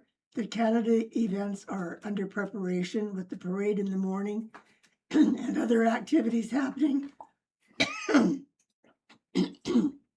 after that in City Park. The new Discover Grand Forks Chamber of Commerce website should be released later this month. Raj Singh has been hired as one of 2 summer students. Raj is a very personable young man who will represent our city extremely well to visitors and locals as well. Respectfully. Okay. Thank you very much. Councillor LaFleur. May 27th, I attended the Gallery 2 AGM. I made this comment when they were here, but they've moved the date as it makes more sense to hold the AGM after the year end and audited financial statements are available. I think that was a good decision. On July 25th, they're hosting a summer social fundraiser. Tickets are $30. They've dropped the prices for events to allow more people to participate. They thought that some of the pricing was maybe keeping out, a group of people that would come otherwise. Councillor Thompson has already spoken about the Accessibility Advisory Committee barbecue, but I'm just going to add that I have arranged a time to take surveys to PharmaSave on June 16th, which is Seniors Day, to try and get a few more surveys submitted prior to the next AAC committee meeting. May 30th, I assisted my neighbor Mika Smith, Kim Barris, cough, with a walk in the box. This was a fundraiser to raise money for Alzheimer's. With the support of friends in the community, including Mayor Baker, who participated in the walk, we surpassed our goal and managed to raise over $2,000. Thank you to PharmaSave for their Rounding It Up program, as that was very helpful with fundraising. June 4th, as liaison to seniors, I attended the Boundary Family Services Seniors Coffee, which was themed Remembering Gisela Coe, an informal memorial for Gisela, who passed away recently. She was a real pioneer who moved to Grand Forks in the mid-70s. She was a physiotherapist and most recently had been doing a Stretch for Mobility class at the Senior Center. While in her 90s, she will be missed by many in the community. June 6th was a very busy day in Grand Forks with multiple events happening. The Trail Society celebrated BC Trails Day with a fun hike or bike poker run. I assisted with this event. We almost finished before the hail and rain came, but not quite. Unfortunately, I was unable to get to the other events that were occurring as they were all during the same time. June 15th, Family Services is hosting the 5th Annual Seniors Wellness Fair at the curling rink between 10 and 2. This is a popular event that connects seniors with valuable services and resources. And just something that I think is missing in town, I would like to see a bike safety rodeo event held in Grand Forks for children. I'm seeing a lot of children riding their bicycles who don't either know or just aren't being road safe. And I think holding a clinic and having children having fun while learning how to stay safe while riding out there would be a good way to promote road safety. Because sadly, adults aren't always setting the best examples. Stay tuned, as this will require coordination with several groups. Great, thank you. And I just wanted to touch on one point, Councilor Fleur, with the bicycle safety. I wanted to actually thank well, at least the school my son goes to, Pearly Elementary. They did do a bike week. Okay. Kids would bring their bikes to school if they could, and some of the kids, actually, my son had not really been great at bike riding, but when the pressure's on in front of your friends, he got a lot better. And they did touch on some of the rules, but always more safety would be a good point, especially with a lot of them being electrified bikes now. It's just good to touch on some of the basic rules of the road and things to watch for. My report's going to be a lot shorter. I wish to one day be as good at writing as Councillor Thompson and Councillor LaFleur, but I want to thank our city work staff, especially throughout the last electrical outages we had. Yeah. That was we did better than some places for getting the power back on, and these unpredictable weather events, it's not usually happening at 2 o'clock on a Tuesday afternoon. So yeah, thank you very much. And the rest of city work staff, I see you guys out there working hard in hot or rainy weather, so thank you. That's about it for now. I didn't lose power. Excellent.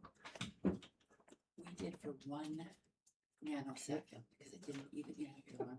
And I believe we need a motion to accept the reports. Councillor Fleur moves, Councillor Studley seconds. All in favor? Excellent. Okay. Now on to decisions from registered delegations. The request to install an automatic door opener at City Park, the senior center. Any questions, discussions on that, Councillor Zelinski? Thank you, Mr. Chair. So I didn't hear any good feedback on whether or not we can do audits of our buildings for accessibility issues and try to do this all at once. This is a good project, and I'm sure there's more out there that just haven't come to light. But again, we've just finished our budget, just finished the tax bills out the door, so I have no problem moving this to next year's budget. But I think there's more to do around there that I think we should take some time and plan it correctly and get the thing done. So Well, can I comment on that? Councillor LaFleur, I guess. So a couple of the buildings that the city does own that we lease to other organizations have gotten grants to deal with some of those accessibility issues. The library, Gallery 2. I know that with the door that the library installed, that was a bill of, it was $17,500 for the door, and it was almost $100,000 to install it. So be careful. Okay. And Councillor Thompson, I see you had a question or statement. I would like to put forward a resolution that the city install an automatic door at the senior center in City Park. You mean what they requested? Yes, in accordance with their request and quote. And that the 2026 budget be amended to incorporate those costs. I I'll second. Moved by Councillor Thompson, seconded by Councillor LaFleur. And Kevin's gonna work on Kevin typing puts that, them up, which will yeah. give him a second. I guess question for my clarification, Councillor Thompson, and that's to confirm that the city would be coordinating this project. The city will just go with the quote that we've received from Patrick and Sons, electrical and time. we'll arrange that. Yes, and to provide the Step up. electrical Electrical. that they need. I just wanted to comment that, rather than move it forward to next year, winter is coming in 2026. And we do have seniors that have mobility issues. And I would like to see it done sooner rather than later to accommodate those individuals. Is this accurate? Let's let her read it, and we'll confirm that meets her intent. Get your question at point. Yeah, it doesn't matter if that's it, like, just comments. Okay, meets the intent. Okay, Councillor Zelinski. Thank you, Mr. Chair. So, I'm a bit confused.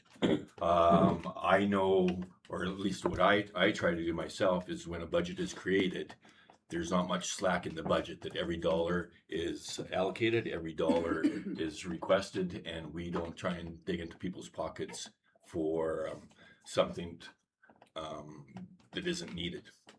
When a budget's complete and you're saying that we can find $3,500 out of the air, as a taxpayer, it kind of says, well, what other places have you padded the budget on? You know, what other things do? So once the budget's done, I think that it's a valuable project. I think there's more out there. I think, as I said, it should have been done years ago.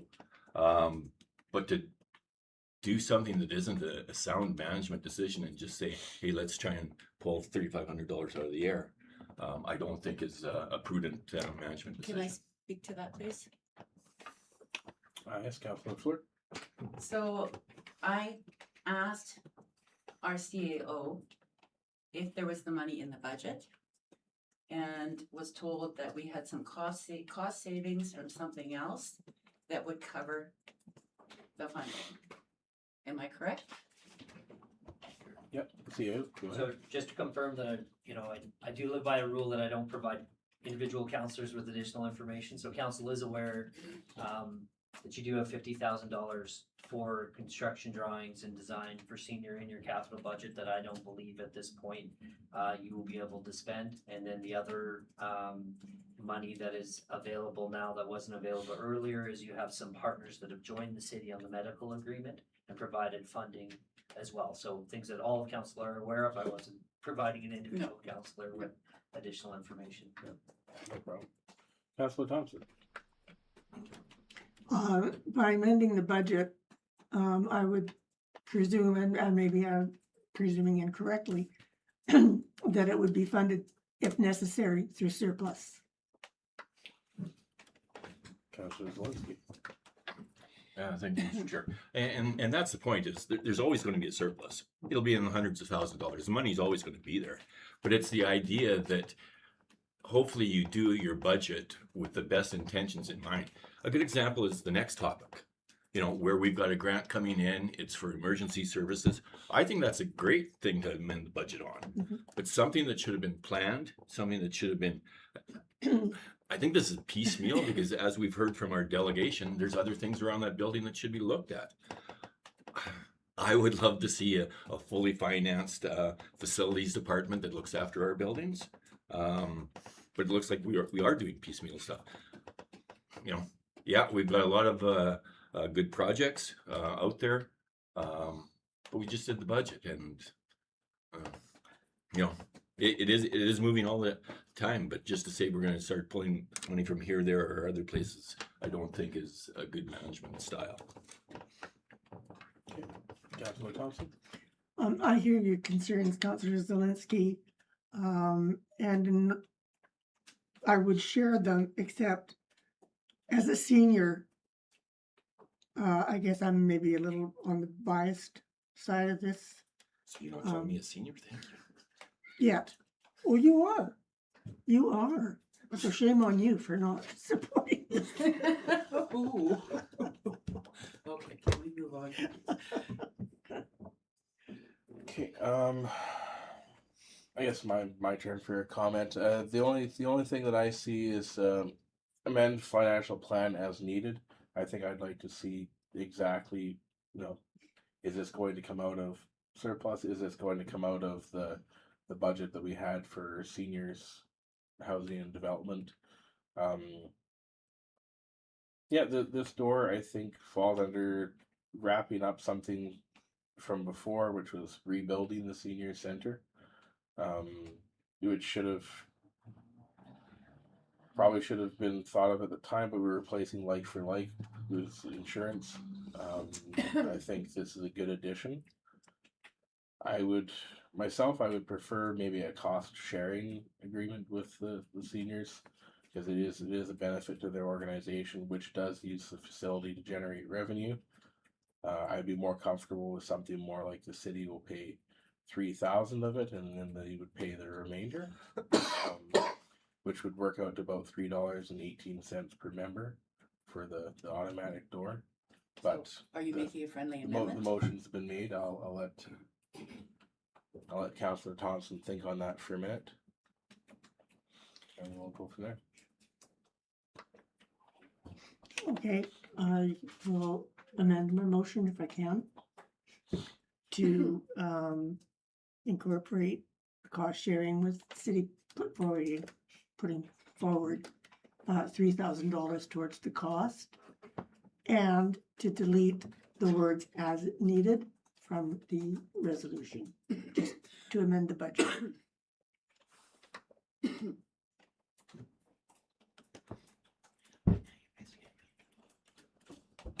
Councillor Student, comment?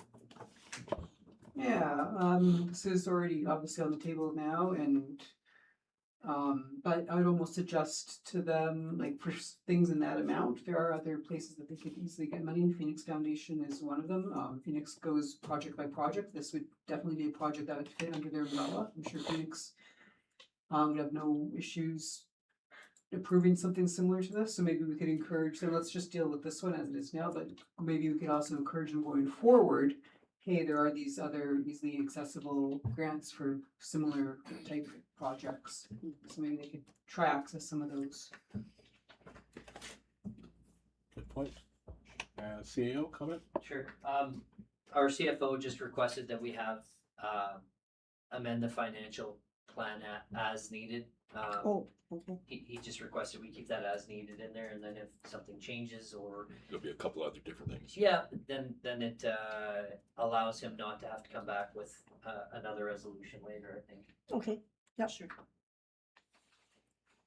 Someone needs to second the other amendment. Yeah, you were the seconder, right? Don't put me on the Like spot, original guys, I'm second. the liaison. Yeah, so she needs to. Oh, could somebody else second that? Because Councillor LaFleur is the liaison. Would it be the original seconder would have to agree? Yeah. Yeah, and so through worship, and as the liaison, you're appointed by council to the group, so you are allowed to vote on the groups, and to make decisions on the group resolutions. If you're an independent member or president. I know, Yeah, maybe I'll just take a second to, while you think on your choice, I'll clarify my position on the cost sharing of 3,000 instead of the full amount. It's like I said, it works out to about $3.18 per member for their contribution to the door, and the city contribution still includes the electrical work, which wasn't as in part of that number, and coordinating the project getting done, which I think takes some pressure off the group. So I think it's an equitable agreement. Councilor LaFleur, second, perfect. Okay, I'll ask the question then. All in favor? All opposed? Okay, motion passes.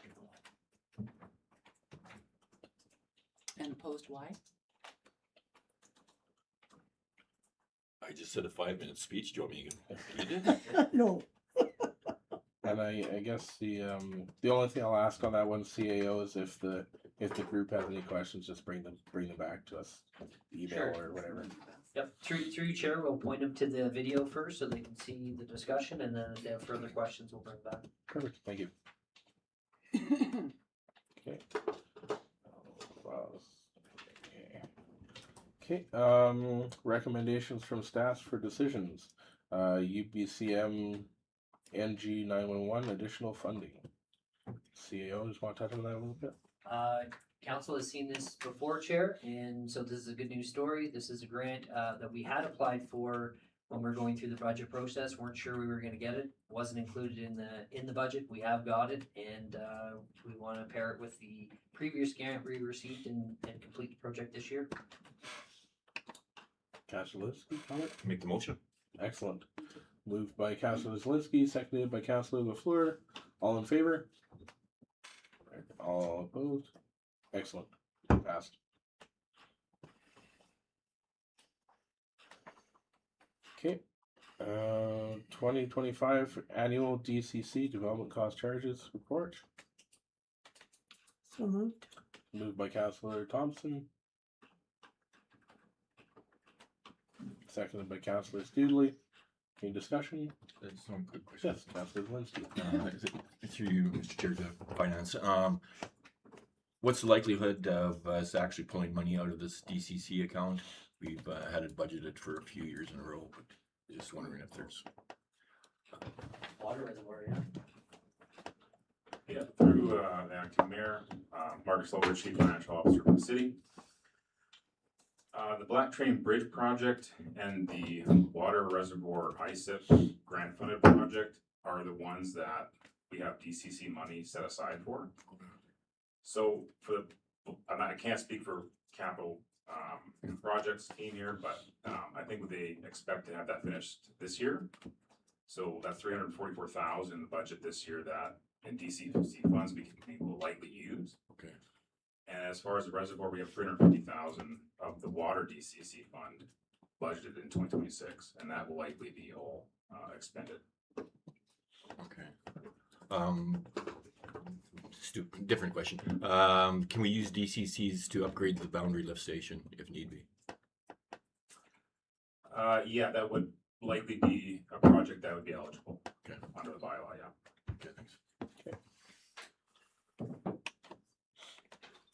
And staff are just looking for a motion to receive or? Yeah, the resolution, council approved the report, yeah, Okay. as presented. Perfect. Motion to approve the report as presented.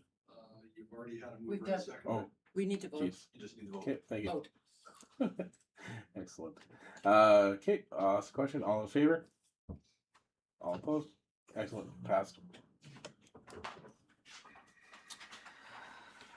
Okay. 2420 66th Avenue encroachments. CEO, wanna Sure, start us off? I'll Yes, jump please. in with Dolores here. So through you, Chair. So 2420 66th Avenue. This came to council, I want to say, in early 2025, but it might even have been 2024. We've worked our way through council. Council's made some changes to the agreement. You have the most recent agreement in front of you. We have struggled to have some communication with the property owner who our last contact was in November and unfortunately was away and has now returned. And so we're just looking for that final approval of this agreement so that we can take it to the property owner. And as soon as they pay their fees and provide proof of insurance, we can move forward. Well, anybody have a motion to approve this? Councilor Thompson, seconded by Councilor LaFleur. Question. Discussion, Councilor Zelinski. Thank you, Mr. Chair. How long is that offer out there? A year, 2 years, 5 years, 10 years? Because it's been going on for 6 or 8. So in our view, this is the final step in the agreement, and I know there was some discussion about trying to get the appropriate insurance, but in our view, I mean, if we don't have this signed off by the end of the summer, or at least in the next couple of months, we'll be back in front of council. you have approved it, so if we weren't going to move, council has approved, or assuming you do approve it, if we were gonna move in a different direction, it would require a resolution, so we'd be back.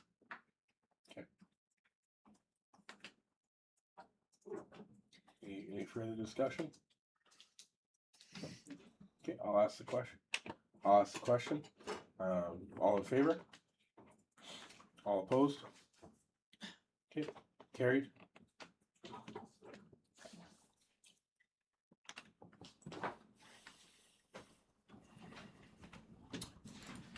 I think we're on to requests arising from correspondence, the Grand Forks Rotary. It's just for information, Yep. if you could receive it for information. Motion to receive for information. Councilor LaFleur. Seconded by Councilor Studley. All in favor? Opposed? Carried. I have, on that note, I have heard many comments about how that sunshade is already coming in handy. So thank you very much to Rotary. It's been a good project and everybody involved. If I'm, Councilor Thompson, go ahead. I should have said in my report that I've had a lot of comments on how good the new reservoir looks. Even my husband commented on it, that it looked really impressive driving down, and you could just see that with our name on it. So I'm sorry I didn't get to say that in front of the right people.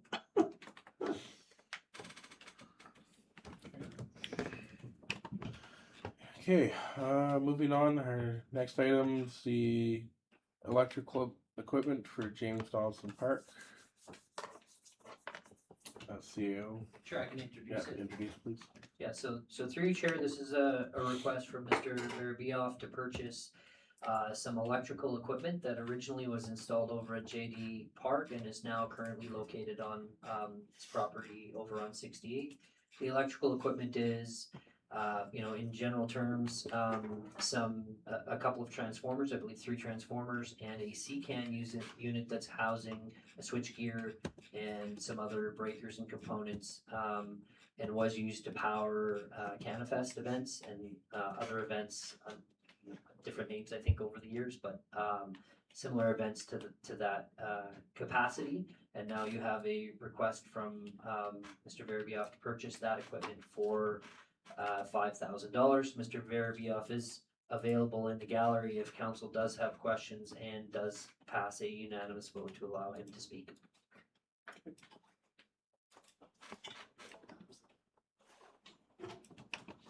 Council have any additional questions about this item? Councilor Thompson, go ahead.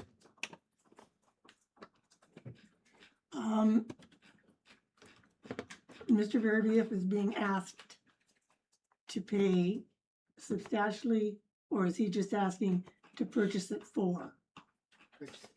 Correct. Mr. Verabioff is asking council to waive your asset disposal policy, which generally requires council to post any assets that you're disposing of on We Use Gov Deals, and asking for a fixed price of $5,000 to purchase that equipment. He would like to pay $5,000 to purchase it. Councilor Thompson, will follow. In management's opinion, is that a fair request, or I'm not trying to put you on the spot, but Yeah, I put them am. on the record. Yeah, so in speaking with our electrical department, they've given me a new value at $32,000 if this equipment was new and we were to replace it today. I can't really give you exactly what the value of used electrical equipment is without actually going to that procurement or going out to that Gov Deals. But that would be the value of that today. Then in view of Mr. Verabioff's contributions and the relocation, I would put forward a resolution that the equipment be sold to Mr. Verabioff for $5,000, And waive your asset disposal policy. and to waive the asset disposal policy. And through you, Chair, will add, in council's view, this is fair market value, as you can't assist an individual or a business, and so in council's view for this equipment, $5,000 is fair market value. Any, You a seconder on that? seconder on that? Okay, Councillor Studley seconds. Any discussion? Councillor Studley as well, awesome. I'm just wondering if we shouldn't change the value, like just in the resolution, just say X amount with Y amount already paid, and then he just has to pay the remainder 5,000, just so it doesn't seem like we're giving it away too cheap. So it would just be the 5,000, but just for those looking at the minutes and stuff, they would see, hey, it was this amount, he already paid that amount. Just describing it differently. Can I confirm? Yeah. So through you, Chair, I think Councillor Studley, what you're referring to is the previous, and I don't have the number in front of me, but I think it's $27,000. And so you're suggesting kind of a whereas the city partnered on this equipment back in XX date, and the city paid this contribution, and the property owner, the developer, or the host paid $27,000. The remaining amount $5,000. That would also work, yep. That's what you're looking for, kind of idea. Yeah. Is Also, that typed up on the fly now, or are you okay with this? also he contributed $10,000 to relocate it, Okay, yeah, so. add that as well. Do you need that? Built right yeah, now, or let's get that built, Okay. and we have a question from Councillor Liflers. I don't think we should be waiving our disposal. I don't think. Councillor Zelinski, go ahead. Thank you, Mr. Chair. And I concur with Councillor LaFleur. Like, I know for a fact that CCAN itself empty is $10,000, and I'm not gonna put my name on the credit and have the taxpayer come after me. And at the end of the day, Mr. BF won't own everything in that trailer, that CCAN. The city's metering equipment belongs to the city and always will. I think we come up with a realistic value and offer that myself, but 5,000 and waiving policies isn't for me, thanks. Okay, I guess my question to you be, do you know when you say realistic value, are you thinking substantially more or small amount more, or? I believe we have a process where where It's not the management amount, it's the can process. find a realistic value More for of a it. process and It'll cover our butts, it'd be a realistic value, and, like I said, I know that the CCANs right off the bat aren't cheap, so. Okay, fair point. Councillor Thompson? Okay, with the approval of the seconder, I would withdraw my motion. And request that, a value the be established for this, We have to go through the process. yeah, and when, at what earliest date could this come back to council for consideration?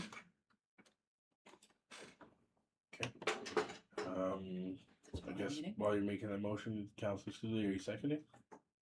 Just Change? a comment, we already kind of had values and we already had a bunch of money that he already paid, so seems like nobody's taking that into account. So that's why I was trying to get that in the motion, so that it was taken into account, that we seem to think that we're selling something for $5,000, we're not. He already paid, like what, almost 27 towards it? I think so. So, yeah, which puts it more above than what staff was saying it was valued at. So he's technically paid equal to, if not a little bit more than what it's valued at. Okay, so not seconding the amendment to complete change of the motion. Okay. Councillor Zelinski, discussion. Okay, thank you, Mr. Chair. There was no payment of any equipment. Going through the documentations, unless I'm not reading the right stuff, there was a donation by the Pain Society toward That's right. the event. Whether it's staff time, whether it was the electrical service and everything else. So it wasn't per se for the electrical service to run the event, the donation was for. It was for a lot of things during that discussion around that time, so. Which the city subsidized as well. Well, there was no payment for the park, there was no payment for other issues and stuff like that, so it was a donation to the city and it wasn't necessary to pay for it back. Okay, so at this time, I guess I would like to, I've seen Mr. Verabieff has some questions or comment. I'd like to ask for a motion to allow him to speak on this matter and get his input. Councillor Thompson making the motion to approve Mr. Verabieff to speak. Councillor Studi seconding, all in favor? Opposed, carried. Mr. Verabieff, please come forward. How are you? Share with us, thank you. Good, how about yourself? I'm okay. I would like to Chuck, say, you gotta speak Oh, up. sorry, yeah. Big blue button. okay, There we go. Whenever it is. I would like to say that $27,000 absolutely 100% was not a donation. There was a receipt, for the equipment that was submitted to me to pay for $27,000. Now, the city also received $36,000 from the electrical surplus fund. So that works out to roughly $50,000-$60,000 the city has already received for this equipment. And if this equipment was city-owned, like some councilors are claiming, then why was I requested to pay $11,000 to move city-owned equipment to my property? And I also have a custom work order from the city, and on that custom work order, it says, word for word, customer-owned equipment.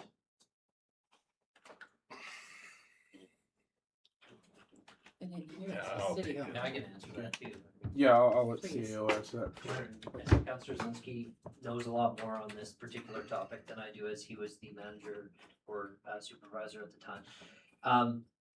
We install transformers all the time. They are not owned by the customer. Those are owned by the city, and the customer pays for them, and we replace them and move them and remove them as needed. And so that's pretty standard with electrical equipment, and those transformers have serial numbers, and often a provider won't accept a transformer that they haven't CSA stamped or approved or remodded. Councillor Zelinski again knows more than I do on that. Okay, Councillor Zelinski, do you have a comment? Yeah, thank you. And Chuck, I'll apologize for the industry because there's not a very good explanation when a person builds a new service or develops a piece of land and how the electrical business fits into it. And I've been explaining this for 40 years or two. So the money that a customer puts forward for, whether it's a custom work order or to get a service built onto a private property, is a contribution to that service. Whether you go to Fortis, BC Hydro, anybody, it's not owning the facilities. If the customer always owned the facility, when the lightning takes out a transformer, you'd have to pay for it and get a crew on site and change it. If it was owned by the customer, it would be on private property, not public property. If the customer owned it, especially in your new service, we wouldn't be able to service somebody over in the seniors complex off that same transformer, but we can because the city owns it. So it's more of a contribution towards that service. As you can see from, I don't know if you looked at the documents staff provided for us. When the 122.8 service was built for the ballpark, you'll see that the cost was $17,000. It's in this. A tactic that isn't used in any other place that I've seen got you your new service for only 10 grand at the facilities there. But it is the city's facilities, just like the meter and the CT, all the metering equipment inside that shack.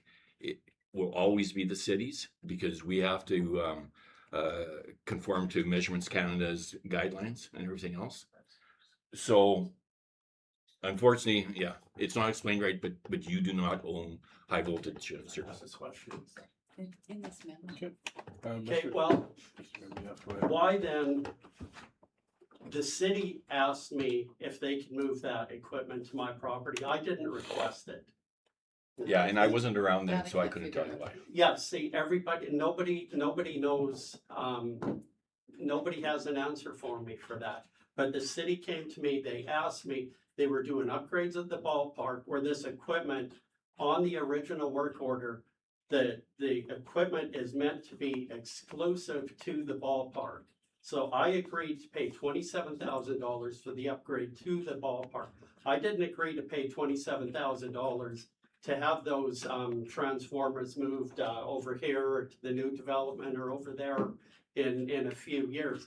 They're exclusive to the ballpark. Same with the CCAN that, and I know for a fact, a brand new 10 or a beat up used 10 by 10 CCAN may be worth $500 to $1,000, and that one is beat to hell. So it's not the 27,000 I paid is not being put to the use that it was meant to be used for. Plus then when the city was doing upgrades to the ballpark, you came to me and asked me if you could move it to my property. And I said, yes. Now, if I knew that it wasn't my own equipment, I would have rented generators for a fraction of the cost for my music festival. But I agreed to that because A, I was helping you move it, and B, it was my equipment as per the work order. Yeah, I can't talk to other people's mistakes, sorry. No problem. And So then a resolution, you keep all the equipment, you refund me my custom work order at $10,000 that I paid to have city-owned property moved to my property. Because I don't understand why you would ask me to move your equipment and pay $10,000 to have your equipment moved to my place when I didn't request it in the first place. CAO, you had a Sure. point? Yeah, so Mr. Mayor, the MOU is pretty clear. It says the municipality will own the electrical upgrades. Everything we've ever sent, I'll have to look at the custom work order, but everything else indicates that the municipality owns the electrical upgrades. My understanding is that you wanted to host an event, we didn't have the power available, and that's where the request to move the equipment over was, but I'll have to go back and look into that. And I know that there was another MOU or letter that you worked with a former city employee, and it also indicated that it was going to be owned by the municipality as well. So I can only go with the documentation I have. I wasn't here in 2016, and that's kind of what we're relying on. Okay, I understand that. It's owned by the city, but my argument, why did the city then ask me to move and pay for city-owned property to my place when I didn't ask for it to be moved to my place? The city, I guess out of kindness, figured I'd pay $10,000 or $11,000 to get you out of a bind, take the 3 transformers that were on the thing by Tim Hortons on the pole there that were in the way and move them to my property and pay the cost for that. Okay, I guess my question, while we answer some other questions, do we have a copy of the work order for moving the I think it's attached. equipment? I'm just not, It's the just first not one. It's doing the well. first- If we could pull it up on the screen here, It's the that'd be first great. one on the package. Councillor Studley, I saw your hand first, so go ahead. Yeah, I think the wrong question is sort of being asked. It's not, does Chuck own it? It's, is it something the city still wants to keep? And are you willing to dispose of it for $5,000? Okay. That's the main question that's on the table. So, and absolutely, I think it's worth more than 5,000, but I also am taking into account monies that have already been put towards it. That's another question. Does council want to account for that money? Does council want to dispose of it? Excellent. Okay. I think the next hand I saw was Councillor Zelinski, so. So as far as water under the bridge, where are we today? And we can't do anything until we have a value for that CCAN. If it's only $500, that's great. Once we get that value back, it'll probably be less than 5,000. But unless we're willing to waive our asset disposal policy, That's where we are, is we need a price for that first, and then Chuck can decide whether or not, it's doable or not, is where I believe we are today, right now. Thanks. Anybody else have any comments? Councillor Thompson?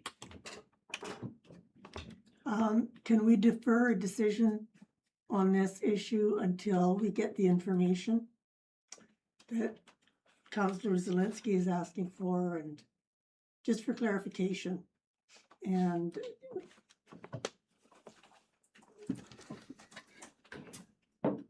The issue is the city could keep everything. Refund my $11,000 that I paid to have city-owned property moved. Simple. Okay, so either, just for clarification, either outcome would be amenable to Chuck or Mr. Beerbeoff, the refund of the move work order, or you paying $5,000 and keeping the equipment. Correct. Okay. And like I say, and what Zach has already said, there's been 27,000 paid. Now, normally, when there's an event or anything else going on in town, people come to you for funding to help those events. Why then did I pay $27,000 to host an event that brought $30 million into the community over 5 years? And I'm planning on doing it again next year if all goes well. But, so something's backwards there. Normally people come to you, but I was asked for $27,000. Okay, yeah, I can assure you that's being taken into consideration. CEO, you had a point? Sure, I just, as far as value, the numbers that have been provided are $32,000 with $20K for the equipment inside the C-can and about 12 for the remainder. Outside of that, without going to the market, I think we've asked a local contractor for a quote, but I don't think we've received anything. I don't know what other value I can provide you on used equipment other than going to Gov Deals and posting it with a reserve amount. Okay. And then I guess my next question would be to Mr. Beerbeoff. It seems like some of the council is quite undecided on this. Is it something you feel needs to be done today, or would you be all right with this being deferred to the next meeting? It would be nice to deal with it today. This has been ongoing. It's how long? 12 years now, and I just found out a few months ago that supposedly I don't own it, which I'm fine with. But like I say, it's as easy as refunding the money I paid to move the city-owned equipment, and none of the councilors here have addressed that, why I paid to move city-owned equipment. Yeah, I'm still hoping we can pull that work order for the move up. I'm just struggling to find it. Are you on PDF or HTML? I'm just on eScribe. So. Kevin can put it. That's all right. We have perfectly qualified people to do it. So I was gonna give you a page number so you can. that's okay. Okay. Yeah, Councilor Zelinski? From what Chuck has said and whatnot, or what I thought I heard, is I'd like to put a motion forward that if we get the approval from the landowner, that the city will salvage the transformers and the C-can and refund your 10,000 for or the money that you paid, the $10,000 or whatever that you say that you paid for. So I have no problem reimbursing him his Yeah, money, it's and right there. we taking it. So yeah, 10,000. 10,474, and yeah, then we can clean up the whole site. Okay, there's yeah. Okay, okay. If I'm not mistaken, we already had a motion. The motion was withdrawn, and I've been kind of writing on the fly, but no new motion has been made. Okay, fair enough. So, So can I clarify? The sorry, motion is Councilor to remove Zelinski, it? could you state your motion again? That I want to at the landowner's request that we salvage the service, C-can, transformable, and all those extra stuff, and reimburse him his $10,474.96. Huh?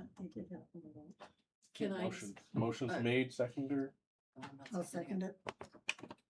seconded by Councillor Thompson. Discussion, Councillor LaFleur. Well, as the location of Canifest changed, I would first like to clarify that the request wasn't to move the equipment, because they needed it for the next festival. And that only staff can figure out. But it won't happen at this meeting. No. So I'm not. Okay. The request was not made for me because I could rent a generator for $2,000 instead of $10,000 to move city equipment. Through you, Chair, I mean, Beauty Technology, we'll go back, we'll look for a custom work order that's signed by the applicant, we'll go back and look through the emails, we can go pull all that stuff. Yeah, I think The that's- custom work order is attached to my submission. You have it there. Yeah, but we don't have the emails. It's With, there. with the motion I presented, Mr. Chair, if I may, cleans that up and we can all, walk away and, move forward with this. I think Mr. McKinnon's still working on typing that out. And we'll see you next year for a funding request. For what, 10,400 and some? No, I am planning on doing something next year, so. We're looking for the civic address. Got it. I appreciate your discussion with us, Mr. Rabioff. It's hard to deal with some of these things that happen That's why I wanted to well be here before we today. materialize here, so. Yeah, no, I appreciate you accommodating me. Can I just jump in here a bit, Chuck? Now that you mentioned that you're planning something, we've had some issues in the past, making sure you got the right zoning for that property, and because there's some temporary permits, I think, on it. So heads up right now to make sure that you give staff plenty of time to work on that. Yeah, I think we do have a temporary use permit in place. And I think it's good for 2 more. It's at least good till next year. Okay. And, but yeah, thank you for the heads up. I believe Councillor Thompson was the seconder on that. Yeah. And I guess my discussion point would be, I'm not opposed to the motion. I just think out of fairness to the taxpayers, it's prudent that we have More information. verification of who requested the move order that generated this dollar amount. It was a phone call. Sorry, Oh. Councillor Thompson. I just wanted clarification from the mover. The recovery, the city-owned equipment, does that mean removing it from the location? Yes, yeah, physically removing it. You won't see it in 2 days' time. Yeah, we're taking it back, right? Okay, Mr. Rabioff, go ahead. It was a phone call I received when the crew was at the ballpark and they needed the transformers moved, and I'm assuming they needed them moved to do the electrical for Tim Hortons, so that's why it was in the way there. And so there was never an email, it was a phone call, and the exact words, as much as I can remember, was, can we move this equipment to your place? And it's, well, he said something like, it's your equipment, you paid for it, so you can do whatever you want with it. And then that's when the custom work order was written up that stated customer-owned equipment. Was that with Greg? That was with the electrical department. Okay. So it says customer-owned equipment. Yes, but our. Any other discussion? City. And yes, it does say customer-owned equipment right on the work order, but if we resolve this today, it's $10,000. But if we carry it on and on and on, you guys aren't getting depreciated equipment for $5,000. You're not selling it to me for $5,000 or $6,000. when the argument is it's worth 35 or 40,000. But that money is at today's prices. It's not for used equipment. So the 36 is probably worth maybe, at an auction, it might be worth 5 to 10,000.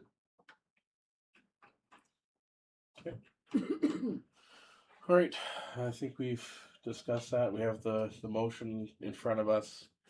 Council directs staff to recover city-owned equipment from 2420 68th Avenue and refund the custom work order in the amount of $10,474.96. It's 2405-68. Okay. 2405 68th Avenue is Thank you for that. good with. Yeah. Okay. It's good. Moved and seconded. I'll ask a question. All in favor? All opposed? Okay, motion is defeated.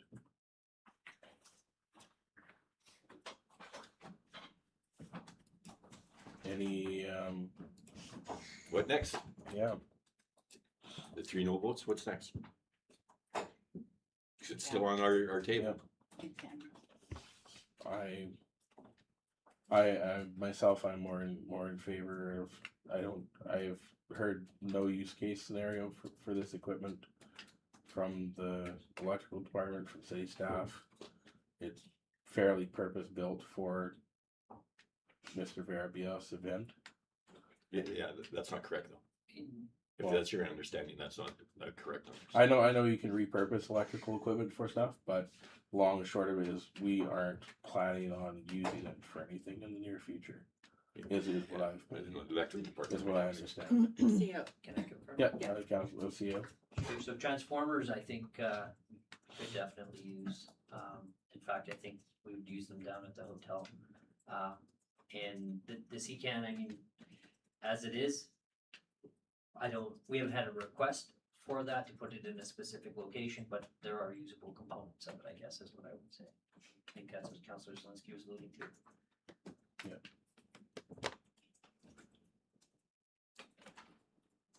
I'm just waiting for a solution. I thought I had it, so. You know, I think Chuck is right in that he has really made considerable contribution to our local economy with the events that he has hosted.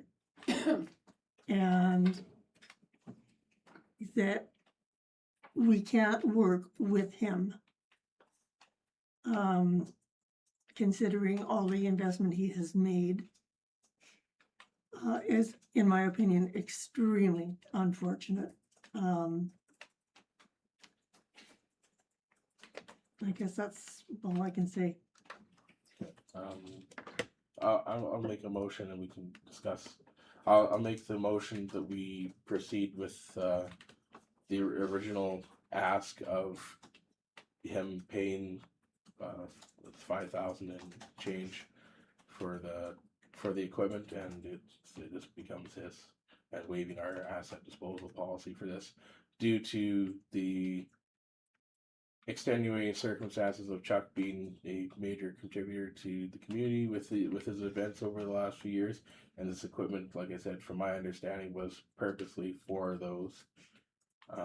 Whether it was city owned or he owned it, It was. it's pretty city-owned, clear that it wasn't was in that. city owned in the memorandum of understanding, but I feel due to Chuck's contributions that it weighs heavily. Okay. So I did have my hand up. Seconded or No, I did have my hand up. No, Yeah, he has his hand up. you want to say something? Yeah. Yeah. Yeah. Does anybody second the motion or is Councilor I Thompson? thought that was your motion. He's bringing it back. She withdrew I the was original. gonna- I'm just bringing it back roughly. Yeah, you're bringing back Councilor Thompson's. Roughly the original, same. right? Yep. Yeah. Councilor Zelinski. Right, thank you, Mr. Mayor. You talked nice with Chuck and everything he's done. We were gonna make him happy by giving him his money back, and you decided not to, so I'm confused. How are we gonna make Chuck happy? Can I speak to my motion? Our motion, I guess, roughly the same motion. My motion just sees the money going the other way. with, I don't feel this is something that the taxpayer wants to spend an additional 10,000 and change on, whereas I feel that, you know, what this equipment is worth to us, us receiving an extra 5,000 is more appropriate to what the taxpayers would feel comfortable with.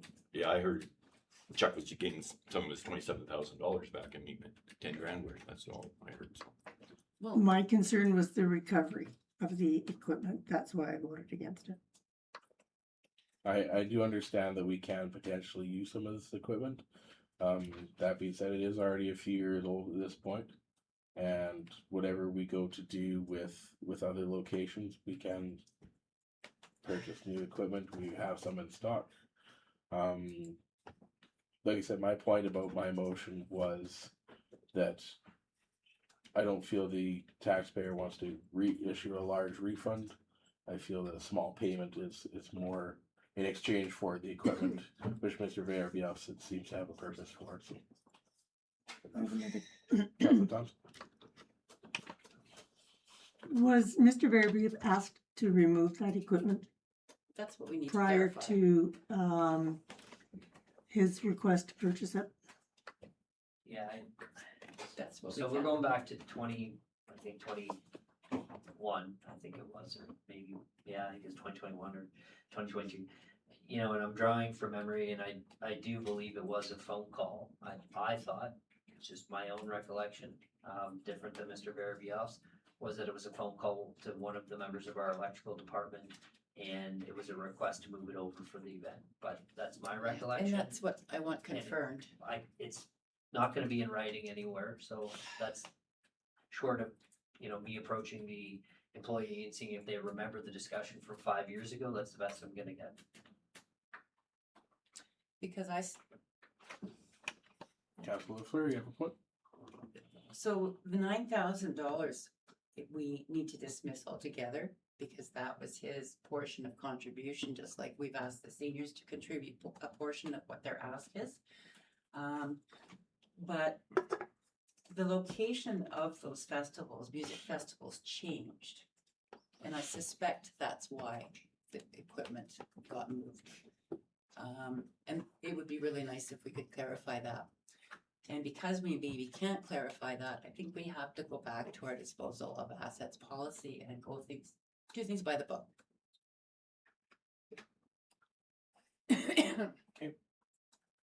Any further discussion? Not sure, did we get a second on that? Councilor Thompson, second.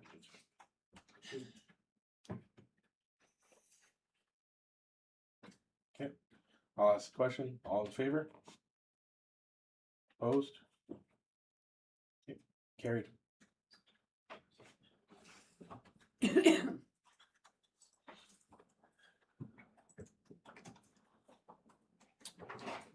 Any late items? Okay, questions from the public and media? I'm probably feeling as worn out as anyone who watches this. Okay, well, thank you for coming though. There has to be a better way to do this. Good to see you. This has actually been a quick day, so. Okay. Which part wore you out, Kirk? Pardon? Which part wore you out? This isn't the place to discuss that. Thanks for the question. Okay, thanks. No questions from email. Perfect. Guess we'll have a resolution to go into camera. Councilor Thompson moves, Councilor Fleury seconds. All in favor? There we go. Carried. Thank you, gentlemen.